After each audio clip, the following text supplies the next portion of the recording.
जे Vijayan college में तालाबंदी करी है, उसका प्रमुख कारण ये है कि महाविद्यालय में अनुसूचित जाति के तथा सामान्य वर्ग के किसी भी छात्र का स्कॉलरशिप का फॉर्म जमा नहीं हो रहा है। कॉलेज प्रशासन, ये जो कॉलेज है जे विजयन डिग्री कॉलेज, ये माइनॉरिटी का फर्जी दर्जा लिए पड़ा है, जिसका खामियाजा छात्रों को भुगतना पड़ रहा है। समाज कल्याण विभाग ये कहता है कि जिस भी कॉलेज में 50% दाखिले माइनॉरिटी के नहीं होंगे, उस किसी भी कॉलेज का छात्रवृत्ति का फॉर्म जमा नहीं होगा। यदि इस कॉलेज में दाखिले नहीं हो रहे हैं, माइनॉरिटी का ये फिर भी दर्जा लिए पड़ा है, तो उसका खामियाजा छात्र क्यों भुगतेंगे? उनके फॉर्म क्यों जमा नहीं होंगे? जब तक किसी भी छात्र का छात्रवृत्ति फॉर्म जमा नहीं होगा, तब तक विद्यार्थी परिषद का कार्यकर्ता इस कॉलेज के गेट से नहीं हटेगा और ताला इसी प्रकार से बंद रहेगा।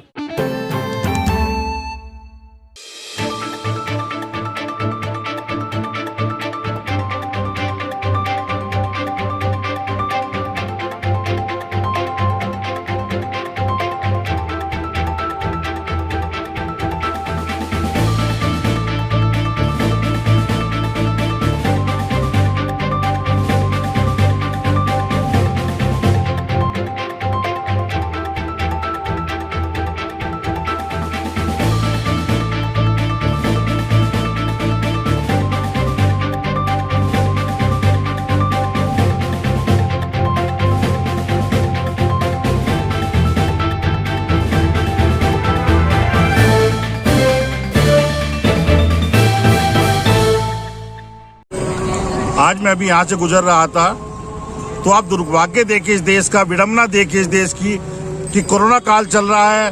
सरकार हर तरफ से गरीब की मदद करने का आश्वासन दे रही है, यहाँ तक कि भोजन भी सरकार फ्री देने का काम करती है। और रेलवे के द्वारा पंकज श्रीवास्तव जो SSC हैं, अतिक्रमण हटाने के नाम पे मात्र एक मूंगफली विक्रेता जो एक बहुत गरीब, अत्यंत बच्चे समेत यहाँ लगे हुए हैं, अपनी रोजी रोटी कमाने का काम करते हैं, उन पर अपना प्रभाव पुलिस प्रशासन के द्वारा अपनी लगाने का काम कर रहे हैं। हमने उनसे रिक्वेस्ट भी करने का काम किया, अगर आपके पास ऐसी कोई कार्रवाई है तो वो सब पे करने का काम करें आप, सारे सिस्टम पे करने का काम करें आप। लेकिन उन्होंने साफ तौर पे कहा आज की कार्रवाई मात्र इस मूंगफली वाले पे है। तो हम आप लोगों के माध्यम से कहना चाहते हैं, कल को DM साहब से भी आज बड़े अधिकारी से उसमें मिलने का काम करेंगे कि अगर कोई कार्रवाई करने का, वैसे कोरोना काल में कार्रवाई होनी नहीं चाहिए, और वो भी अस्थायी कारोबार है, इसका कोई अस्थायी कारोबार नहीं है इस मूंगफली वाले का। जब पक्का बिल्डिंग होती है आप उन्हें तोड़ने की हिम्मत नहीं करते, और एक गरीब का जो अस्थायी कारोबार है आप उस पर प्रहार करने का काम कर रहे हो। हमने रिक्वेस्ट भी की और दोबारा करना चाहते हैं कि अगर वो इन लोगों की रोजी रोटी पर कहीं ना कहीं ध्यान दे, इनका कारोबार चलने दे, और जरूरत पड़ेगी बहुत जल्द नगर निगम के द्वारा, योजनाओं के द्वारा इन लोगों को, ठगी वालों को व्यवसाय देने का काम हो रहा है, जगह देने का काम हो रहा है। जब वो जगह दे दी जाए तो इन्हें हटा दिया जाए, तो जब उनकी अपनी कार्रवाई हो तो उसे करने का काम करे, अन्यथा इन्हें यहाँ पर रहने दे। यही हमारी उनसे है, अगर वो मानेंगे तो अच्छी बात है, नहीं तो हम इस पर आंदोलन करने का काम करें।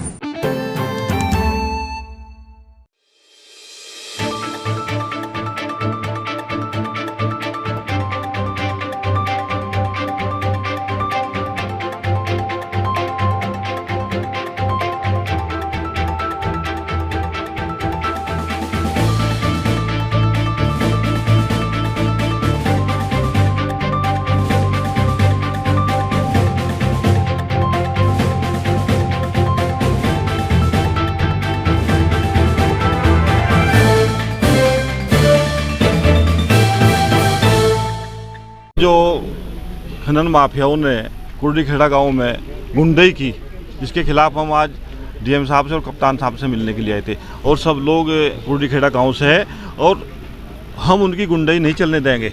वो मानक के अनुरूप अपना खनन करें, हमें कोई आपत्ति नहीं है। यदि मानक के अनुरूप अपना खनन नहीं करेंगे तो वहाँ पे उनकी गुंडई भी नहीं चलने देंगे, उनके खिलाफ कार्रवाई करा करेंगे। और हमारी यही मांग है, हम DM साहब से मिल लिए, कप्तान साहब से मिल लिए, यदि वो गुंडाई करेंगे तो हम उनके खिलाफ धरने में बैठेंगे और जहाँ जरूरत पड़ेगी वहाँ जाने का काम करेंगे। आपने कहा कि हम इसकी जांच कराएंगे और उसके खिलाफ जो भी होगा खिलाफ कार्रवाई कराएंगे।